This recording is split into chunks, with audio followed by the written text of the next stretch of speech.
If you have blown over the limit, is this just game over? I should just plead guilty and be done with it?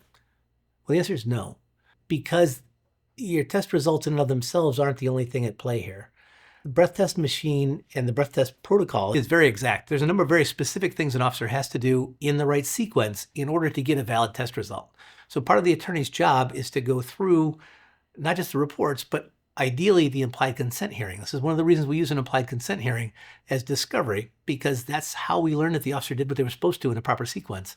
But those are the things that we can challenge in court to try to keep the evidence of a breath test out from going into court against you. Right? It's a motion to suppress. We're saying an officer didn't do something according to the law. The remedy for that mistake that the officer made is to exclude the evidence afterwards. So that would be a motion to suppress to exclude evidence. And if we can be successful at that, then in court, there is no breath test evidence against you. So whether you blew or not is irrelevant. We were able to keep that from going in front of a judge or a jury when they're making their decision. And so just because you failed the breath test does not mean that this is game over.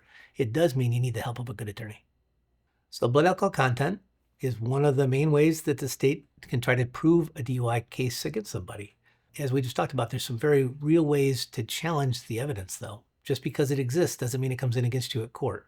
Just because you think you did this doesn't mean that you're guilty of this charge. Those are two very different things. And in order to make sure that you're understanding which is best for you, please call us. Reynolds Defense Firm. We're solid. We're here if you need us. And we are very good at what we do.